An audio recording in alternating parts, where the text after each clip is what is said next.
Good morning everyone, स्वागत है आप सभी का जीके जोन में।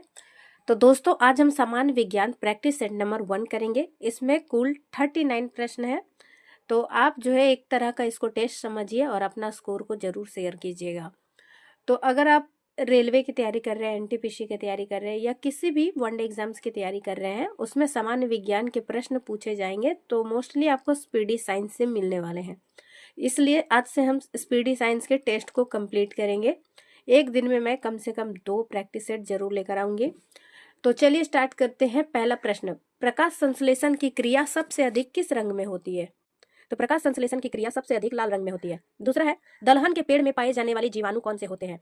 तो दलहन के पेड़ में पाए जाने वाले जीवाणु है राइजोबियम। राइजोबियम, ठीक है। नेक्स्ट है तीसरा नंबर प्रश्न, पौधे नाइट्रोजन किस रूप में ग्रहण करते हैं? तो देखिए, पौधे जो है नाइट्रोजन सीधे ऑब्जॉर्व नहीं करते हैं, वो नाइट्रेट के रूप में नाइट्रोजन को ग्रहण करते हैं। पादपों में जल एवं खनिज लवण का संचालन किसके द्वारा होता है? तो देखिए, पौधे जो होते हैं उसमें जल जो होता है वो जाइलम के द्वारा, जल और खनिज जो जड़ से बाकी हिस्से में जाता है वो जाइलम के द्वारा होता है। जबकि अगर भोजन की बात की जाए तो वो फ्लोएम के द्वारा होता है। तो इसका एक छोटा सा ट्रिक है, जड़ से जल जाता है, ठीक है, जड़ से जल और खनिज जाता है तो ज और ज से जाइलम, ऐसे याद रखिए, बिल्कुल आपको याद रहेगा। तो 4 का आंसर क्या हो जाएगा? जाइलम। 5 है, पौधे में खाद्य पदार्थ किसके माध्यम से जाता है? तो जाइलम के माध्यम से जल और खनिज लवण, जबकि खाद्य पदार्थ जो है फ्लोएम के माध्यम से जाता है। नेक्स्ट है, आत्महत्या की थैली किसे कहते हैं? लाइसोसोम को आत्महत्या की थैली कहते हैं। लाइसोसोम की खोज किसने की? तो नेक्स्ट प्रश्न वही है, इसी में बता देती हूँ मैं। लाइसोसोम की खोज किसने की? तो लाइसोसोम की खोज की है डी डुबे ने। प्रोटीन की फैक्ट्री किसे कहते हैं? राइबोसोम को प्रोटीन की फैक्ट्री कहा जाता है। प्रोटीन का संश्लेषण किसके द्वारा होता है? राइबोसोम के द्वारा प्रोटीन का संश्लेषण होता है, इसलिए इसको प्रोटीन की फैक्ट्री कहते हैं। नेक्स्ट है, डीएनए संश्लेषण का प्रतिपादन किसने किया था? डीएनए संश्लेषण का प्रतिपादन जो है कॉर्नबर्ग ने किया था। आप कहेंगे वाटसन क्रिक होना चाहिए, नहीं, तो डीएनए की संरचना की खोज की थी वाटसन और क्रिक ने, जबकि डीएनए संश्लेषण का प्रतिपादन किसने किया था? कॉर्नबर्ग ने। नेक्स्ट है 11वां नंबर प्रश्न, बच्चों का लिंग निर्धारण किसके गुणसूत्र पर होता है? तो ये तो काफी इजी है, पिता के गुणसूत्र पर, एक्स वाई क्रोमोसोम, इससे जो है डिसाइड होता है बच्चों का गुणसूत्र, लिंग, सॉरी। नेक्स्ट है 13वां नंबर प्रश्न है, मधुमेह रोग किसकी कमी के कारण होता है? तो डायबिटीज जो है इंसुलिन की कमी के कारण होता है। इंसुलिन शरीर में कहाँ बनता है?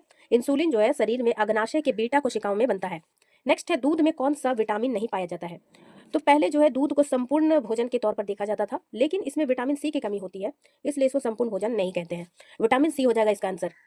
नेक्स्ट देखते हैं 16वां नंबर प्रश्न, मानव मूत्र में कौन सा विटामिन उत्सर्जित होता है?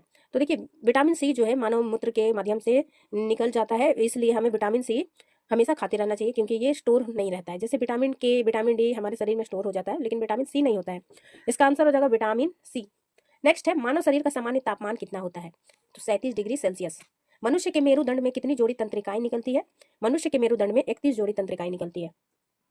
गुणसूत्र की खोज किसने की थी? गुणसूत्र की खोज की थी वाल्डेयर ने। नेक्स्ट है, मनुष्य में क्रोमोसोम की संख्या कितनी होती है? 23 जोड़ा या फिर 46? 46 हो जाएगा इसका आंसर। नेक्स्ट है, सबसे छोटी जीवित कोशिका कौन सी है? सबसे छोटी जीवित कोशिका है माइकोप्लाज्मा। नेक्स्ट है 22वां नंबर प्रश्न, शरीर की सबसे लंबी कोशिका किसकी होती है? तो शरीर की सबसे लंबी कोशिका होती है तंत्रिका कोशिका की। तो आपने देखा भी होगा तंत्रिका कोशिका कुछ इस प्रकार से, बहुत ही लंबी होती है। तो इसका आंसर क्या हो जाएगा? 22 का आंसर सी है। 23rd है, कोशिका का अनुवांशिक पदार्थ क्या है? कोशिका का अनुवांशिक पदार्थ है डीएनए। कोशिका के भीतर श्वसन का केंद्र कहाँ होता है? माइटोकॉन्ड्रिया। माइटोकॉन्ड्रिया जो है श्वसन का केंद्र होता है। इसको कोशिका का ऊर्जा गृह भी कहा जाता है।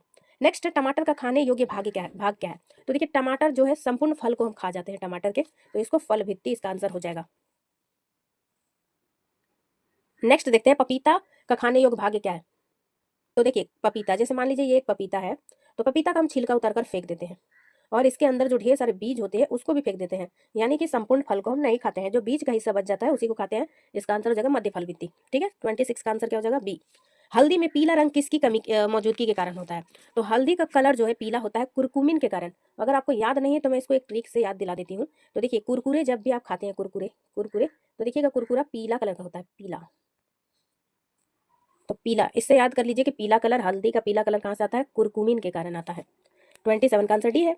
नेक्स्ट है, टमाटर में लाल रंग, लाल से लाल और ला से लाइकोपिन, ये भी बहुत ईजी है। लाइकोपिन के कारण टमाटर में लाल रंग होता है। नेक्स्ट है, दूध में पाया जाने वाला शर्करा कौन सा है? लैक्टोज शर्करा। 29 हो गया। 30 का देखते हैं, जल का घनत्व तो अधिकतम कितने डिग्री पर होता है? 4 degree Celsius. 4 degree Celsius. Next है, वेधन क्षमता सर्वाधिक किस किरण की होती है? तो गामा किरण की वेधन क्षमता सबसे अधिक होती है। नेक्स्ट देखते हैं 32वां नंबर प्रश्न। सबसे कम तरंगदैर्ध्य किस रंग की होती है? सबसे कम तरंगदैर्ध्य यानी वेवलेंथ बैंगनी रंग की होती है और सबसे अधिक लाल लाल रंग की सबसे अधिक होती है और सबसे कम होती है बैंगनी कलर की।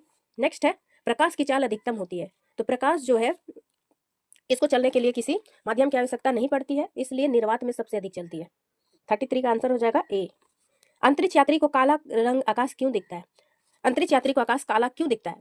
तो देखिए कोई भी जैसे हम लोग अगर अंतरिक्ष को देखते हैं तो हमको कैसा दिखता है? नीला दिखता है। नीला क्यों दिखता है? क्योंकि वायुमंडल की उपस्थिति, धूल कण, ये सभी चीजों की उपस्थिति के कारण प्रकाश जो है फैल जाती है, जिसको प्रकीर्णन कहते हैं।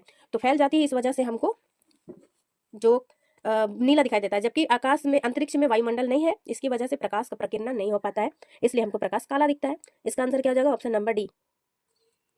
नेक्स्ट देखते हैं 35वां नंबर। समुद्र का जल नीला किसके कारण दिखाई देता है? समुद्र का रंग नीला दिखाई देता है प्रकीर्णन के कारण। नेक्स्ट है तारे किसके माध्यम से टिमटिमाते हैं? किसके कारण टिमटिमाते हैं, सॉरी। तो प्रकाश का अपवर्तन के कारण जो है तारे टिमटिमाते हैं। और ये जो है इसको प्रकीर्णन, अपवर्तन हो गया, परावर्तन, ये काफी ज्यादा इजी है दोस्तों, एक बार जरूर रिवाइज कर लीजिए। इससे आपको जो है एक बिल्कुल कंफ्यूजन नहीं होगा आपको। आप समझ जाइएगा प्रकीर्णन क्या होता है, अपवर्तन क्या होता है, परावर्तन क्या होता है। अगर आपको फिर भी कंफ्यूजन लगता है तो कमेंट में बताइएगा, मैं इस पर वीडियो बनाऊंगी। नेक्स्ट है हीटर का तार किसका बना होता है? तो हीटर का तार नाइक्रोम का बना होता है। नेक्स्ट है तेल दीप की बत्ती में तेल किसके कारण ऊपर चढ़ता है? तो आपने देखा होगा जो इस तरह की बत्ती होती है, पहले रहता था, अब तो नहीं देखते हैं। यहाँ पे तेल जो है धीरे धीरे करके ऊपर चढ़ जाता है। या फिर आपने ये भी नोटिस किया होगा कि अगर कॉटन का जो तौलिया है, अगर पानी, उसका एक हिस्सा जो है जैसे पानी में रख दीजिएगा तो धीरे धीरे पानी दूर तक फैल जाता है। ये किस कारण से होता है? ये कोशिकत्व के कारण होता है, केशिकत्व बोलते हैं उसको। नेक्स्ट है ग्रीन हाउस प्रभाव गैस कौन सी है? तो कार्बन डाइऑक्साइड के कारण जो है धरती में एक तरह का कंबल की तरह कार्य करता है और हमारी धरती गर्म होती है, तो CO2 हो जाएगा। तो आज की वीडियो में बस इतना ही। सारे प्रश्न समाप्त हो चुके हैं।